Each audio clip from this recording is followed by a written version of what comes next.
you and good morning. Today I'm going to speak on the random fiber bundle model and discuss a few problems. And this work is done with Shomojyoti Bishal, who is a postdoc in the MPIA Göttingen, and part of it is already published and part of it is ongoing work.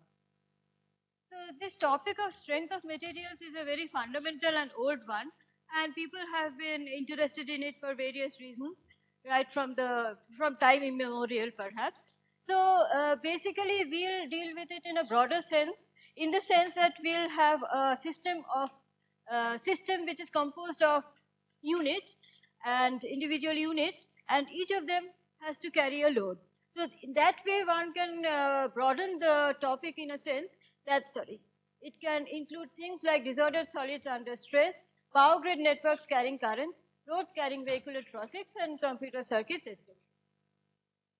So there was one toy model which was proposed way back in 1926, and this was done to estimate the strength of cotton materials in textile industries, and this was called the fiber bundle model. What you have here is a system of some elastic objects which are constructed like this and connected. They are connected in parallel and clamped to a medium so that the stress can be transmitted from one to the other. And you have the usual linear elastic law here. And so whenever the stress is more than the threshold of these fibers, they will break or collapse, etc. Now, in the random fiber bundle model, this thing is extended and generalized in the sense that you do not have a specific value at which this breaking takes place. Rather, these fibers have a distribution of the breaking stress so that the whole system will not collapse at a go. It will take some time. So for a review, these references can be consulted. And so you have threshold values of breaking, and these are assigned from some initially chosen probability distribution which remains invariant as time progresses. So let me go into a little bit of detail. There are n fibers, load is like this, and the thing can take place in two ways. You can do it as a sudden process, in the sense you put the entire load together, or you can do it in steps, which I call the quasi-static loading. As a load is placed, a fiber with threshold less than the load it carries will break, as I already said, and this load will be shared by others once it breaks because they are connected, and subsequently more fibers will break and the process will continue, and the end result will be either a finite fraction of fibers remaining intact or the whole system will collapse. So two aspects, there are lots of things involved in this process. Two aspects which will be focused on are redistribution scheme and the loading process. So whatever is the scheme you take up, there will always exist a critical load per fiber above which all fibers will collapse, will fail. So the known result, when you have uniform loading, uniform means that all the fibers get the same load at the 0th time step, and uniform global redistribution of load, that is the fiber which breaks, its load will be shared by all others in the system, and there you get a value sigma c equal to 0.25. When the thresholds are distributed, there should be a 0 less than equal to 1 and greater than equal to 0, of course. So naturally sigma has a bound that it cannot be more than 1. So now we are going to talk about the systems we consider.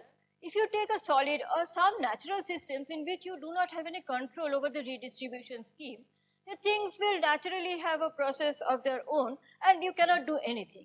But there can be some other systems, like for example traffic systems or power grids, where you have some control and there you can dictate what will be the redistribution scheme. And then you ask the question that whether you can increase the robustness of the whole systems. And this is the first issue which we address here. So as I already told you, the known result is sigma c equal to 0.25. So we would like to enhance this result, this value.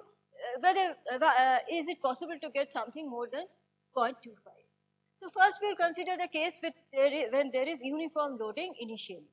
So here you can consider a limit when suppose you have in the first step you load this sigma n placed uniformly over all the nodes, and then you demand that at the next step, the distribution of the broken fibers will be in such a manner that all the individual fibers left in the system will get exactly the load, the maximum load they can take, that is up to their threshold value. If you impose this condition, then you can arrive at a value of a maximum sigma which is equal to square root of 2 minus 1, which is of course greater than 0.25. So there is a possibility, you can say, see from this example, that you can achieve a value greater than 0.25. So then you should ask the question that what should be an efficient redistribution scheme, and this tells you that the redistribution could be in a manner that the extra load which is redistributed is proportional to the threshold values of the individual fibers. But then we argue that if you are already carrying a lot of load, then even if your threshold is high, it doesn't really help if you are loaded even more. Rather, what will be more useful if you put more load to fibers which have a higher value of Fi minus sigma I. Fi is its threshold, and sigma I is the load it is carrying already now. So if this one is high, then it is wiser to put more load on that particular fiber.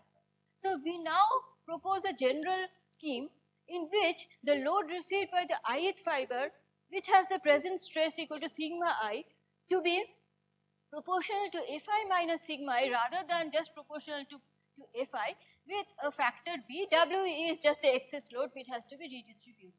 So this B is a parameter in our system. So let us consider this particular scheme, and sorry, I will like to skip the details of the calculation. I'll just tell you what is the result. Using this, one can calculate exactly what happens for B equal to 1, and then you get the result sigma m. And then one can carry on the simulations to find out what will be the values of sigma c in other cases. So now we consider both the sudden loading case and the quasi-static loading case, and you can see that the results very much depend on the way you are loading. So here you see in the sudden loading case you get a maximum for B equal to 1, and then it goes down. This one is a lower bound which can also be exactly calculated. The red one is the simulation results, and in the quasi-static case you see that it rises from 0.25 and then saturates to a certain value. So only at B equal to 0 results are independent of the loading schemes, but if you go for B greater than 0, then it is different. Now you can ask the question that can the saturation value be calculated, which comes to be very close to 3 by 8, and the answer is yes, and it's a very elegant thing, and very briefly one can tell what happens here. So what happens, you see that you can see that when B is very large, then the load will be maximally distributed to to those fibers which have high threshold values. So if these are the threshold values which have been plotted like this in a ranked manner. So if these fibers are failing, those extra weights will go to the fibers which have larger value of threshold in this manner. So this one has disappeared, these fibers have disappeared, the load they were carrying have shifted here. You carry in this process and you can see that you have a higher value of the larger number of broken fibers, all those have accumulated there. So this can go on till the area of this black triangle here is equal to the area of that black triangle here, or you get this situation, and then you can easily calculate what will be this sigma value, which is 3 by 8. So using some geometrical method. So you can see that in this method we can also get an exact value in the quasi-static case. Now in the ongoing work what we do is, so far we had considered only the uniform loading case in the initial t equal to 0, but now you allow that at the initial time you also have a choice that which fiber to load, with what load, and so on.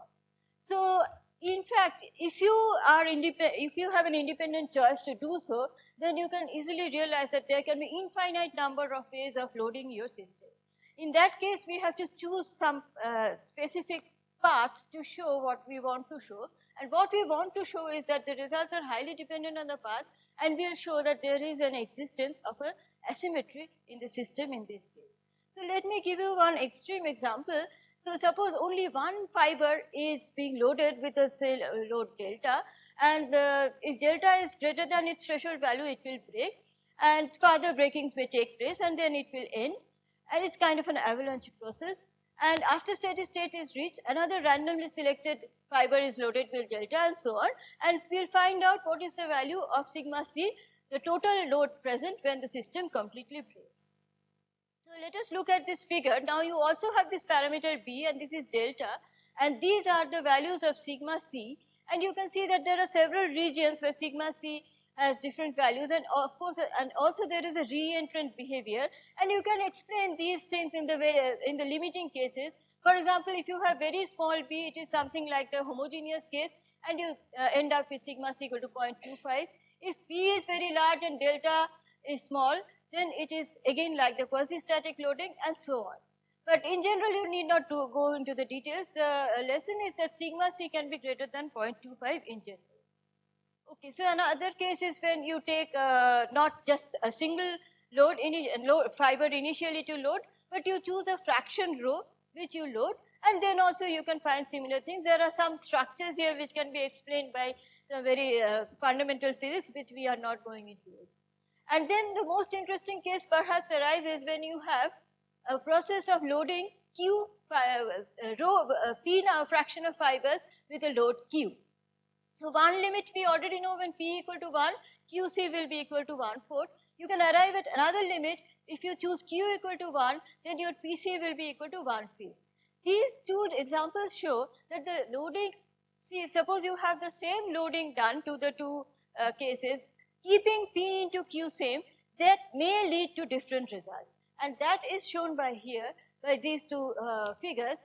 So you see that here, let us keep PQ equal to constant. Look at this figure. PQ are all constant, but you can see that the fraction of surviving fibers depend highly on the value of P. So this asymmetry is present here.